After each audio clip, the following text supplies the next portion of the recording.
Pessoal, vamos falar sobre a situação lá na Ucrânia, o que está acontecendo na frente de batalha. Vamos falar sobre o principal problema no momento, que é a usina de Enerhodar, usina nuclear, que está sendo usada como arma pela Rússia. Like e se inscreva aqui no canal, né? Pois bem, em termos de linha de frente, não teve nenhuma grande mudança. Eu poderia repetir o que eu falei ontem aqui em termos de avanços. Mais uma vez, houve pequenininhos avanços aqui na região de Bakhmut, questão de metros, ou seja, não faz nenhuma mudança real em termos táticos. Novamente, eles tentaram avançar aqui para fazer o cerco em Avdiivka, aqui perto de Donetsk. Continuam brigando aqui em Pisk, né? A ideia, a Avdiivka é uma cidade muito difícil deles tomarem diretamente, então eles claramente estão querendo fazer circular a cidade, ou pelo menos avançar na direção dessa rodovia M4 aqui, e ao mesmo tempo do lado de cá, de forma que crie um bolsão dos soldados ucranianos aqui, eles acabem recuando, né? Mas por hora isso está muito longe de acontecer, por hora está tudo sendo resistido pelos soldados ucranianos aqui nessa região, né? E, de novo, a gente teve notícia de avanços ucranianos aqui na região de Izium, inclusive gente tirando foto aqui em Sviastorsk, que é uma cidade muito bonita, uma cidade turística aqui. Esse lado de cá, Tetianivka, ele já tinha sido tomado pelos russos, foi retomado pelos ucranianos há algum tempo. Enfim, não teve nenhuma mudança significativa aqui, né? E a grande questão é a região de Kherson, como a gente tem falado para vocês, é onde se imagina que as coisas vão acontecer. E lógico, os ucranianos continuam com a tática deles de usar mísseis de longa distância para destruir dispositivos russos, né, centros de controle, munição, radares, enfim. Ontem, embora a gente não tenha informação, não tenha videozinho hoje do HIMARS, infelizmente, é aquilo que eu falo para vocês, tem HIMARS todo dia, mas nem sempre o pessoal consegue filmar o ataque do HIMARS, né, porque depende de algum ucraniano lá ter esse tipo de coisa. Então eles estão colocando aqui que ontem tiveram um grande sucesso porque destruíram 4 S-300, que são sistemas de antiaéreos russos, e também um Pantsir, que é outro também sistema antiaéreo. Então houve muita perda dos russos ontem. Esses são sistemas muito importantes, embora a Rússia tenha vários deles, mas eles são relativamente raros no campo de batalha, e perderam 5 ontem no total, né? Sem contar mais um monte de outras coisas aqui, obuses, drones e etc. Um monte de coisa que foi destruída ontem com os HIMARS, né? Mais um centro de munição também foi destruído. Enfim, a gente não tem imagens, mas pode ter certeza que teve muita destruição. E, inclusive, essa destruição dos S-300 explica por que a gente falou ontem isso, que a aviação ucraniana ontem estava fazendo a festa em Kherson, atingiram vários alvos e coisa e tal, justamente porque aparentemente, antes disso, conseguiram destruir esses sistemas antiaéreos, né?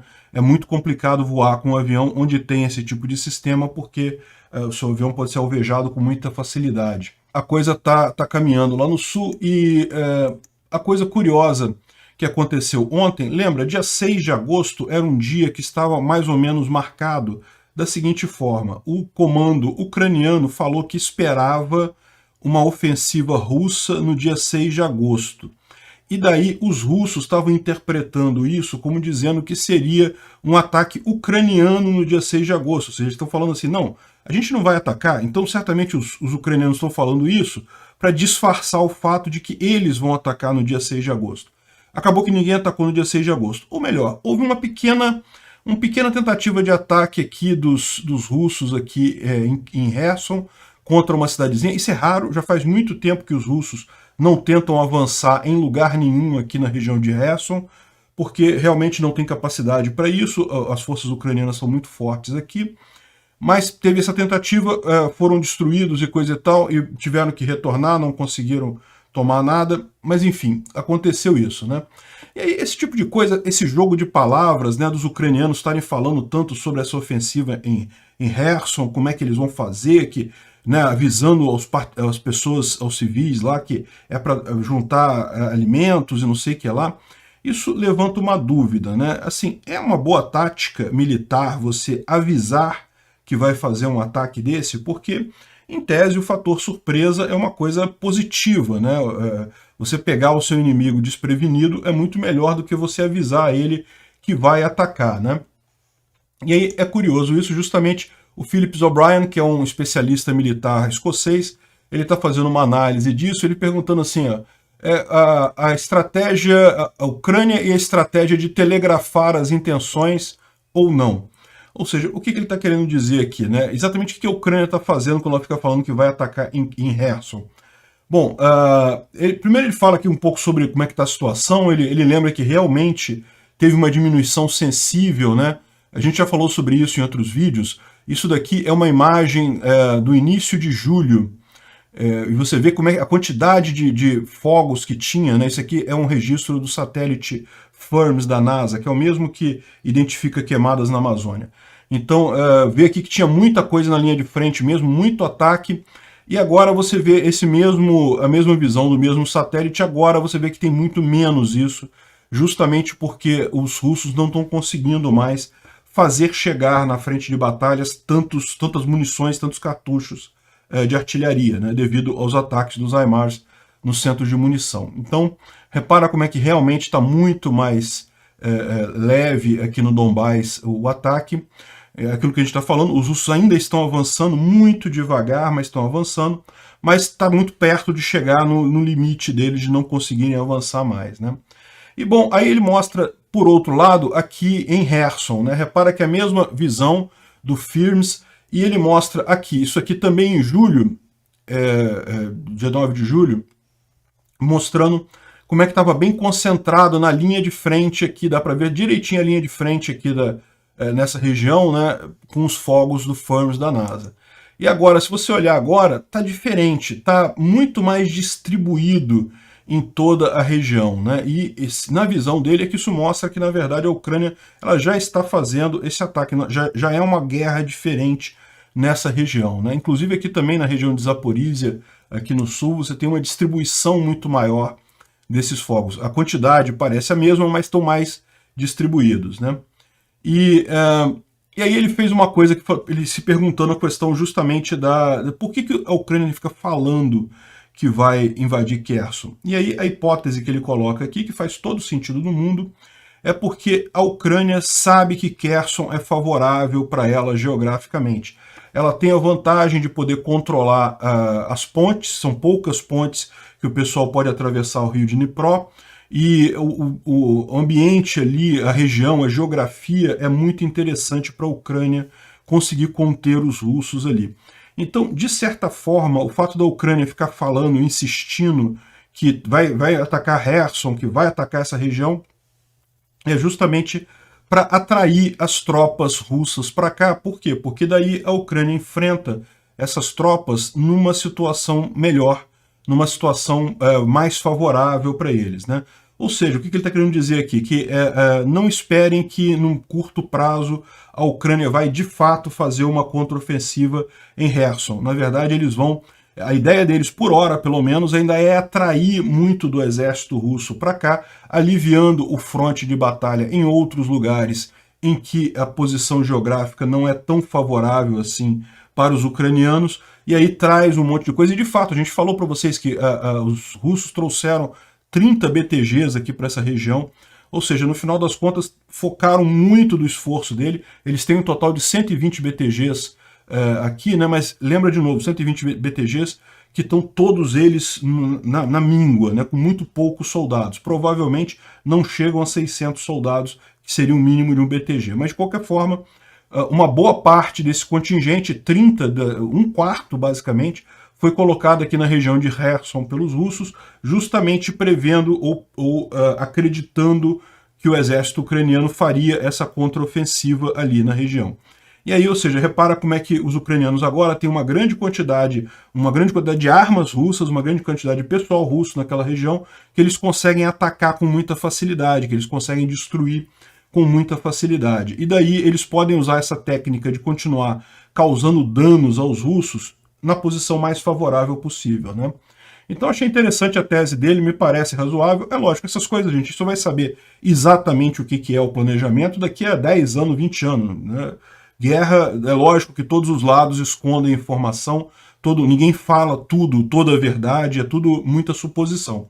Mas essa suposição dele aqui me parece bastante razoável, ou seja, o fato da Ucrânia falar sobre essa ofensiva aqui em Kherson tem por objetivo trazer tropas para cá, onde a Ucrânia pode continuar a guerra de atrito dela, que é a guerra de causar danos nos russos, num ambiente mais favorável para eles, né? De qualquer forma, ontem teve mais um colaborador russo assassinado na região de Nova Kakhovka, o Vitaly Gura, que foi colocado como diretor lá da administração de Nova Kakhovka pelos russos, acabou morrendo agora com um tiro, e não vou mostrar aqui, tem a imagem ali, mas eu não quero mostrar porque o YouTube não gosta disso. E tem uma coisa curiosa nessa história, né? Você já pararam para pensar como é que os partisãos, como é que os civis nessas cidades ali conseguem explosivos, conseguem armas para atingir os russos, né? E a verdade é que muitos dos explosivos são comprados dos próprios russos, né? O pessoal ali da região, sempre muitos civis conseguem comprar com alguns russos que acabam sendo mais amigáveis, comprar munição, comprar explosivos e acabam usando isso contra esses colaboradores aqui, né? Realmente, enfim, uma ironia, né? Mas é isso daí mesmo. Bom, o grande problema que circulou ontem na mídia tradicional, a gente já falou no vídeo de ontem, então não é novidade para vocês, mas vale a pena a gente colocar porque realmente é um problema sério, é a questão do uso de Enerhodar como arma pelos russos, né? A usina nuclear de Enerhodar fica aqui nessa região aqui tomada pelos russos, é a maior usina nuclear da Europa em operação. Ela é uma usina já renovada, uma usina moderna, mas ainda assim, como toda usina nuclear, existe risco de um acidente nuclear, né? Ela tem uma série de mecanismos de defesa e coisa e tal, não é uma usina tão ruim quanto era Chernobyl, por exemplo, em 86 e coisa e tal, mas ainda assim é uma preocupação para muita gente porque não tem sistema de defesa, sistema contra acidente que lide com bombas e coisa e tal. E, por exemplo, você pode ver aqui prédios da própria usina que foram bombardeados pelos russos, né, para justamente acusar os ucranianos disso e dizer que eles estão botando em risco a usina e coisa e tal. E a gente sabe por que isso tudo está acontecendo, é o que fala o pessoal aqui do Instituto para Estudo da Guerra. Eles falam justamente que a ideia é que a Rússia está aproveitando que está sendo discutido lá na ONU o Tratado de Não Proliferação Nuclear, então o tema ataque nuclear está muito visível, e daí a Rússia pode ao mesmo tempo dizer que não vai usar bombas nucleares na Ucrânia, que isso está fora da doutrina deles e coisa e tal, e eu acho que não vão usar mesmo, já expliquei para vocês que não é interessante estrategicamente para eles usar bombas nucleares nesse caso. Agora, ao mesmo tempo, eles ameaçam um possível acidente nuclear. De novo, eu também não acredito que eles vão fazer isso, porque, novamente, um acidente nuclear de grandes proporções afetaria até a própria Rússia. A Rússia está relativamente perto da fronteira ali da Ucrânia. Então, eu não acredito que eles vão fazer alguma coisa desse tipo, mas o intuito é claro, o intuito de intimidar, de ameaçar é muito claro, né? E o problema todo é esse, né? Porque a Ucrânia está usando essa área toda, essa usina, como armazenagem para armas, para munição, estão estocando munição no prédio dos reatores. Por quê? Porque eles sabem que neste prédio dos reatores os ucranianos não vão lançar um HIMARS ali porque, né, explodiria a usina. Então, ou seja, acaba sendo usada como uma arma. Isso aqui é dentro do prédio da usina, tá? Olha só, tudo destruído por bomba dentro do prédio da usina. Não é o prédio do reator, mas é um prédio dentro da usina. Certamente alguma coisa bastante crítica isso daí.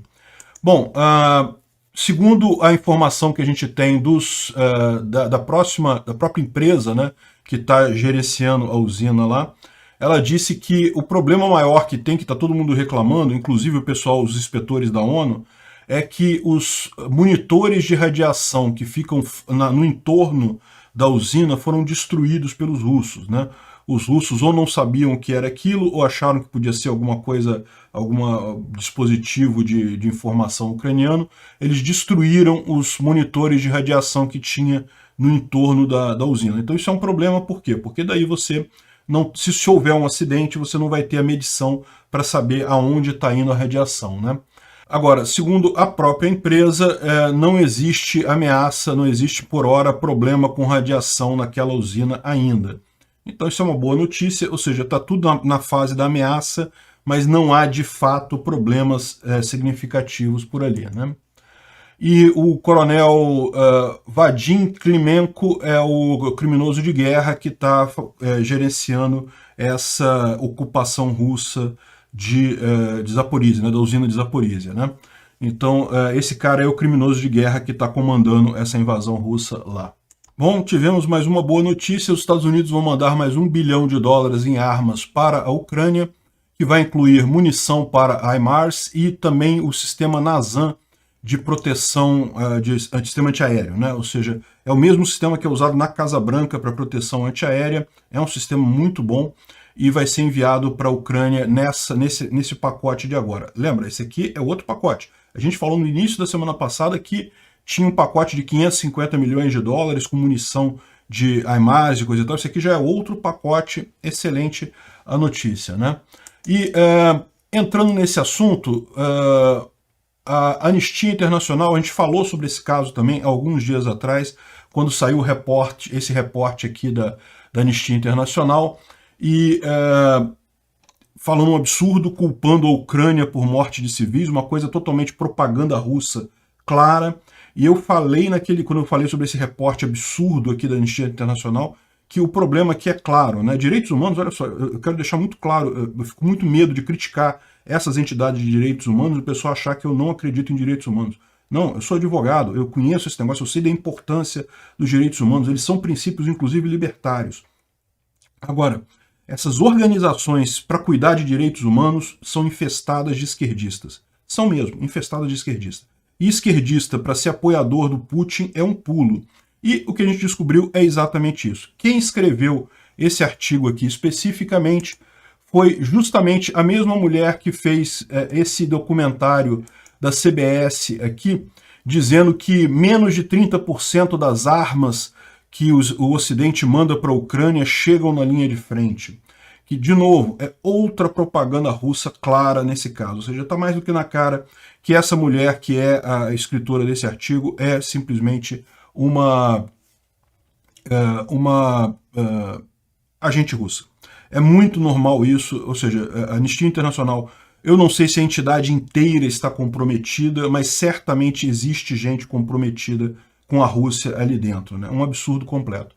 E aí eles têm esse documentário também foi lançado, dizendo que só 30% chega, que ninguém sabe o que acontece com o resto, e coisa e tal, né? E qual que é o objetivo disso? É justamente porque quer influenciar a opinião pública americana para não apoiar mais os Estados Unidos e os parceiros do Ocidente o envio de armas para a Ucrânia. Só que isso é uma besteira completa, porque, como eu disse para vocês, essas armas modernas todas têm geolocalização, não tem como isso não chegar lá nos lugares corretos. É lógico, nem tudo vai imediatamente para a linha de frente, a Ucrânia tem a expectativa de fazer uma contraofensiva, então é possível que uma parte desse armamento esteja sendo mantida em reserva para ser usado na contraofensiva, mas isso não quer dizer que foi desviado, está simplesmente em reserva. Enfim, se houver algum caso de algum desses dispositivos com mais capacidade ser desviado e coisa e tal, os Estados Unidos vão ficar sabendo até antes dos ucranianos, né? Então isso daqui tudo é claramente propaganda russa e evidentemente que essa mulher está vendida para os russos. Normal, acontece com muita gente na esquerda. Assim, essa propaganda russa aqui é muito engraçado. Eu falei sobre isso já lá no meu Twitter, tá? Se você quiser acompanhar, eu falo de vez em quando umas notícias sobre isso, @ancapsu lá no Twitter, e de vez em quando eu boto isso daí, mas é muito engraçado isso, essa propaganda russa para você ir morar na Rússia, né? Ah, não dizendo que a Rússia tem cozinha boa, não sei o que lá. Beautiful Women, e bota foto de criança. Enfim, altamente estranho esse negócio aqui, né? História rica. Aí bota uma foto de Kiev, na Ucrânia. Enfim, tentando levar o pessoal para lá, falando que não, que o gás é barato, não sei o que lá. é hora de se mudar para a Rússia, coisa e tal. E aí o pessoal fez uma paródia, lógico, né? A paródia vale a pena a gente ver. Cozinha maravilhosa. Essa mulher é uma apresentadora da televisão russa, né? Que tentou fazer uma foto sensual com um morango. Uma coisa meio ridícula. Gás barato. História rica, né? Literatura famosa, o Lolita do Nabokov. Arquitetura única. Solo fértil.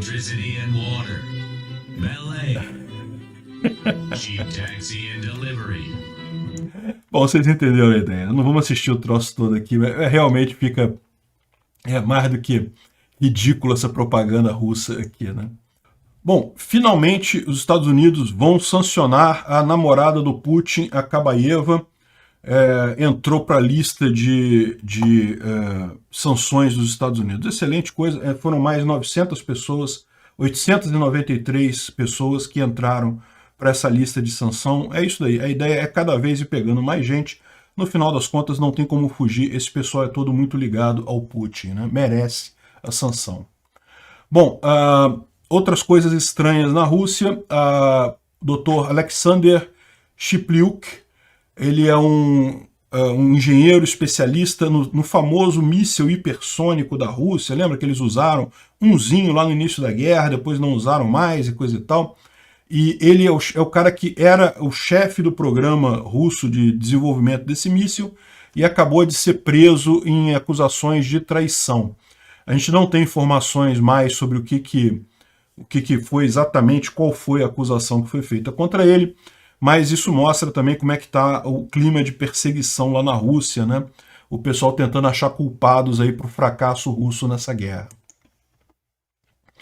E essa matéria do CEPA aqui também traz uma informação muito importante sobre o quanto os próprios militares russos estão começando a ficar preocupados com a duração dessa guerra, né? E é verdade, a gente falou desde o início, essa guerra, a hipótese, a ideia do Putin era que fosse uma guerra rápida. Na verdade, ele esperava que não haveria nem guerra propriamente, que o governo ucraniano cairia muito rapidamente.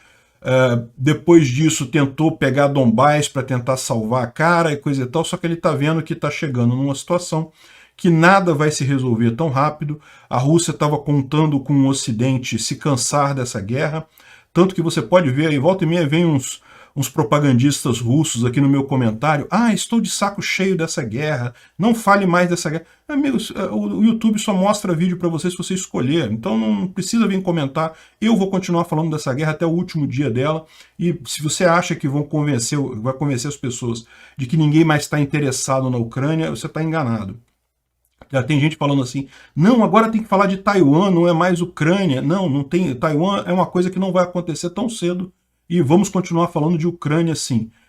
Tudo isso é os russos querendo fazer com que o Ocidente perca interesse na guerra da Ucrânia, deixe para lá. Por quê? Porque eles estão desesperados, eles não conseguem mais manter essa guerra por tanto tempo, e isso está começando a expor cada vez mais os problemas internos do exército russo e chegando nos limites do próprio exército, né? A Rússia vai sair desse negócio realmente numa situação militar extremamente fragilizada, até à mercê de outros inimigos que não são o Ocidente, que eu vou falar aqui. Na verdade, eu vou até aproveitar e falar de uma vez, porque eu não vou falar muito. Eu vou falar sobre esse caso aqui num vídeo lá no Visão Libertária mais tarde, que são os exercícios secretos chineses que estão sendo feitos na fronteira de Vladivostok, né? A China e a Rússia, em tese, são aliadas. A Rússia prometeu até apoio à China no caso de Taiwan, e a China prometeu apoio à Rússia e coisa e tal. Mas, historicamente, a história não é bem assim, não são países tão amigos historicamente, e tem interesses contraditórios, particularmente na região norte da China, o que hoje a gente conhece como Vladivostok, na Rússia, que foi tomada já faz mais de 200 anos, é verdade, 200 anos? Não, faz menos de 200 anos, mais de 150 anos, foi em 1860, foi tomada pelos russos, mas a China ainda tem alguma expectativa ali, e é justamente nessa região que a China estava fazendo exercícios militares lá. Mas eu vou falar sobre isso com mais calma lá no meu vídeo do Visão Libertária, né? Obrigado por assistir o vídeo até o final. Além de curtir, compartilhar e se inscrever no canal, considere se tornar patrocinador com valores a partir de R$ 1,99. Clique no botão Seja Membro abaixo para saber as condições e vantagens de patrocinar o canal. Mais informações sobre o nosso projeto, visite nossos sites indicados na tela.